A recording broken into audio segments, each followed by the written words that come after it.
Luiz Melo, abra o olho, pois os seus dias de CEO do Vasco da Gama podem estar contados. A gente vai falar sobre isso aqui, neste Boa Noite Gigante, pois após a entrevista coletiva do Paulo Brax, novas informações surgiram sobre o relacionamento entre o atual diretor executivo e o atual diretor do Vasco da Gama, o diretor-presidente, como é chamado, inclusive o Luiz Melo. A gente vai falar sobre isso porque sim, torcedor. Hoje, a situação do Luiz Melo à frente do Vasco da Gama não é nem um pouco confortável. Críticas duras vêm sendo colocadas em cima dele e a empresa norte-americana 777 já analisa a situação de uma maneira completamente diferente. A gente vai falar sobre isso. Vamos falar também, é claro, sobre essa entrevista coletiva, sobre o processo de contratações, principalmente do Vasco da Gama. Foi confirmado que o Vasco tem já reforços engatilhados para essa próxima janela de transferências, mas eu quero falar sobre esse processo. Como um processo do Vasco, ele nega a contratação do Eduardo Sacha, recusa a chegada do Ademir, mas aceita Juan Cruz, Gabriel Carabarral e Matheus Cocão. Que processo é esse, Paulo Brax? A gente vai falar sobre isso e além dessas muitas outras informações aqui neste Boa Noite Gigante. Porém, é claro, torcedor, antes de começar o vídeo, antes de deixar você aí muito bem informado sobre tudo o que acontece no nosso Cruz Maltino, faço questão de dar as boas-vindas a todos que estão chegando ao nosso canal pela primeira vez. Sei que o momento é duro, sei que o momento é complicado, sei que o momento é difícil, mas estamos aqui para deixar você muito bem informado. E além disso, é claro, cobrar, exigir mudanças, criticar, expor todos os erros que estão acontecendo dentro do nosso Vasco. Então, torcedor, se você está aqui e ainda não é um inscrito do nosso canal, se inscreva. Eu sei que você está aí do outro lado e ainda não é inscrito e está curtindo o nosso conteúdo. Vem assistindo aos nossos últimos vídeos, mas ainda não se inscreveu. Eu tenho essa noção, eu tenho a análise dos números aqui diariamente. Então, por favor, eu venho te pedir de verdade mesmo. Se você ainda não se inscreveu no nosso canal, se inscreva. Você não tem noção o quanto a sua inscrição é importante para o nosso crescimento. Inclusive falta pouco para a gente chegar aí aos 93 mil inscritos. Então não saia desse vídeo sem deixar a sua inscrição, tranquilo? Papo de vascaíno para vascaíno. Se inscreva aqui embaixo, é só apertar esse botão. Além disso, larga o dedo no like, no joinha, no gostei, como você preferir chamar, pois ajuda muito a divulgação desse vídeo e o crescimento do nosso canal. Tranquilo? E aqui embaixo, ó, deixa aí o seu recadinho pro Luiz Melo. Fora Luiz Melo, porque realmente hoje, se temos um culpado dentro do Vasco, podemos colocar sim o Luiz Melo na mira, no alvo da torcida. Quero começar aqui primeiramente este Boa Noite Gigante, torcedor. Falando sobre uma notícia boa, né? Em meio a tanto caos, eu quero começar pelo menos esse Boa Noite Gigante, perdão, com uma notícia boa para o torcedor. Pois nessa tarde de hoje, ali na entrevista coletiva que aconteceu a partir de 1h da tarde no CT Moacir Barbosa, tivemos na sede náutica, na Lagoa Rodrigo de Freitas, uma apresentação, um anúncio do retorno do Vasco ao NBB, o Novo Basquete Brasil, um projeto autossustentável, desenvolvido hoje pela Associação do Clube de Regatas Vasco da Gama. Eu já explico aqui a vocês, gente. Esse novo basquete do Vasco não tem nada a ver com o 777. A partir do momento que o Vasco vendeu o seu futebol para a empresa norte-americana, foi apenas a parte do futebol que foi vendida. Basquete, remo, futsal, tudo isso continua nas mãos hoje do presidente Jorge Salgado. E foi desenvolvido este novo projeto. O presidente não esteve presente na sede náutica, quem representou a diretoria administrativa do Clube de Regatas Vasco da Gama foi o Carlos Roberto Osório, vice-presidente geral, primeiro VP geral, o que inclusive eu já adianto aqui a vocês, indica ainda mais que nessas próximas eleições o Jorge Salgado não deve vir a presidente, quem deve vir candidato a presidente é o Carlos Roberto Osório e hoje ele também teve essa participação na apresentação desse novo projeto. Um projeto muito legal, que conta aí com o apoio de dois principais patrocinadores, o Estrela Bet e também o Ortega Chips, se eu não me engano, é o nome aí desse grande patrocinador que estará ajudando o Vasco da Gama. Além disso, tem também outras marcas ajudando no projeto, como a R10 Score, para fazer com que de fato o basquete se autossustente e não precise, né, do investimento por parte da associação. Foram colocadas, gente, algumas metas interessantes. Meta de participação no Campeonato Brasileiro Interclubes Sub-22 nesses próximos anos, retorno das categorias de base, inclusive que já foi alcançado, e participar do Campeonato Brasileiro Interclubes Sub-22 ainda nesse ano de 2023.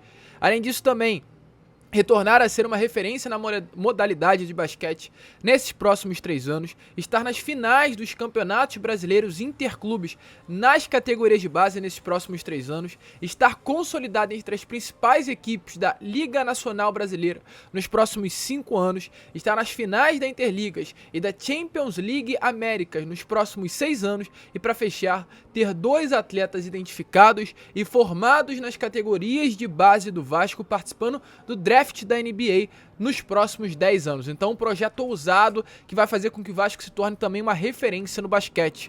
Para quem não lembra, naquela época de ouro do Vasco nos anos 2000, o Vasco era uma referência também no basquete. O Vasco inclusive foi o primeiro time brasileiro a jogar uma partida contra um clube da NBA. E a expectativa é que o Vasco volte a se tornar aí de fato essa referência. Além do Carlos Roberto Osório, estiveram presentes nas reuniões o presidente da Liga Nacional de Basquete, Rodrigo Montoro, o VP de Esportes Olímpicos e Paralímpicos, Marcel Cuscos, e também o gerente executivo Carlos Magno Barros, para aí falar sobre esse novo momento do Vasco, um momento muito legal. Em breve teremos aí jogos, campeonatos com o nosso gigante da colina participando e sendo uma referência no basquete nacional. Muito legal.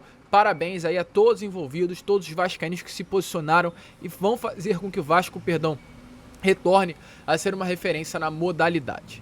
Prosseguindo, né, rapaziada? Agora sim, falar sobre o que aconteceu nessa tarde de hoje.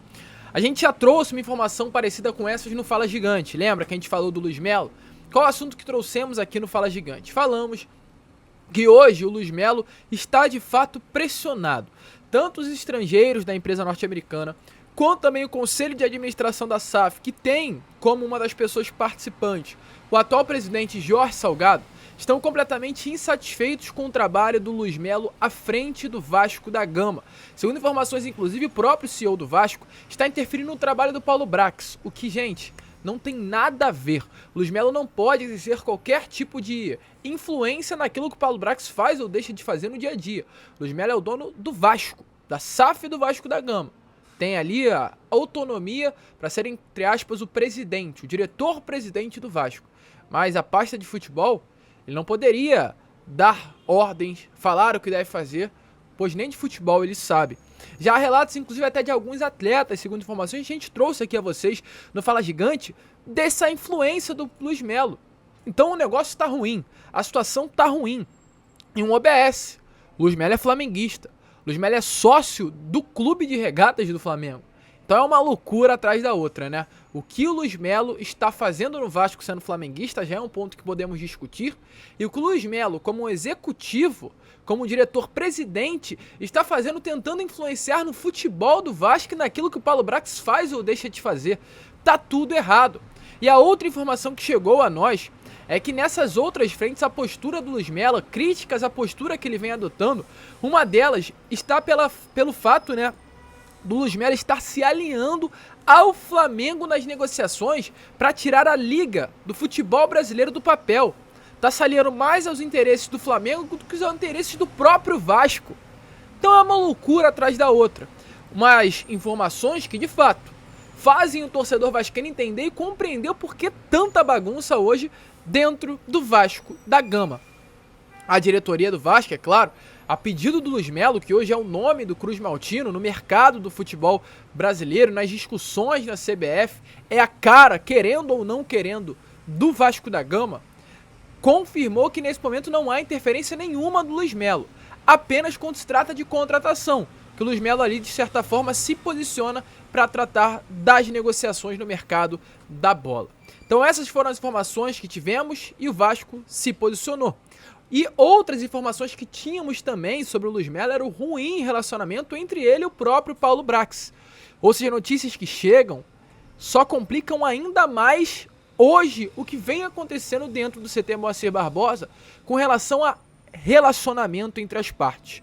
O próprio Paulo Brax hoje se posicionou ao ser perguntado de uma fala do Luiz Melo quando ele disse que por que deveríamos pensar em janela de transferências quando ela só iria começar daqui a 30 a 40 dias. O Paulo Brax, a partir do momento que foi questionado sobre essa fala do CEO do Vasco, já teve um posicionamento diferente. Ele disse, temos que pensar sim, temos que negociar sim, temos que falar de negociações sim. Temos que ter jogadores já preparados para chegar assim que a janela abrir. E não pensar nisso quando a janela for aberta.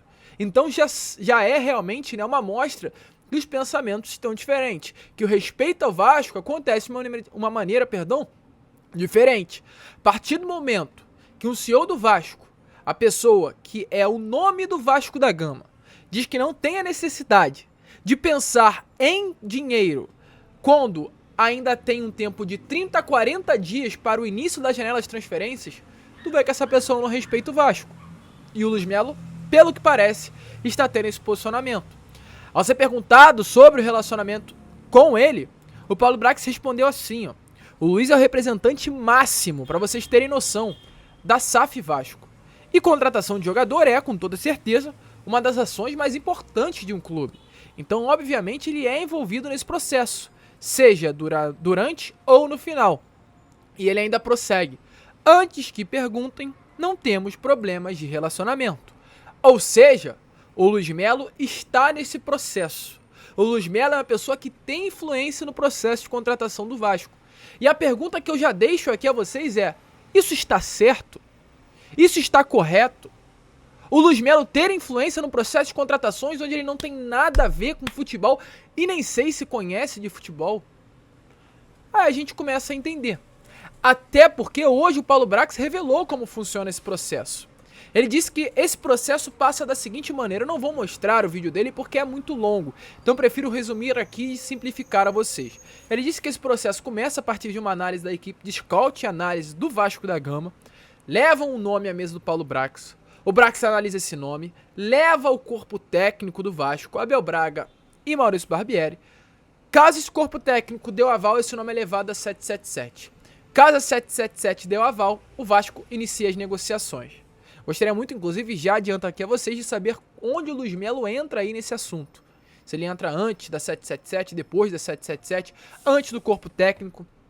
Porém, o que eu mais gostaria de saber é como, a partir do momento que o Paulo Brax revela como funciona o processo, como nomes como Matheus Cocão, nomes como Rauan Cruz, nomes como Gabriel Carabarral, apenas nesse ano, né? Mas nomes como Matheus Barbosa no ano passado, nomes como Zé Vitor no ano passado, nomes como Eric no ano passado, foram aprovados pelo corpo técnico, pelo Paulo Brax, pela equipe de scout e análise do Vasco, pela 777. Será que esse processo está sendo feito de uma maneira correta? Coerente? E para piorar tudo, ontem o canal Atenção Vascaínos fez uma entrevista sensacional com o jornalista Gilmar Ferreira. E ele explicou um pouquinho mais desse processo. E sabe qual é a loucura, meu amigo? Que ele revelou que o Eduardo Sacha foi aprovado pelo Paulo Brax, foi aprovado pelo corpo técnico do Abel e do Maurício Barbieri, mas não foi aprovado pela 777. A mesma 777 que aprovou Rauan Cruz, Gabriel Carabarral e Matheus Cocão. Que loucura é essa, meu amigo?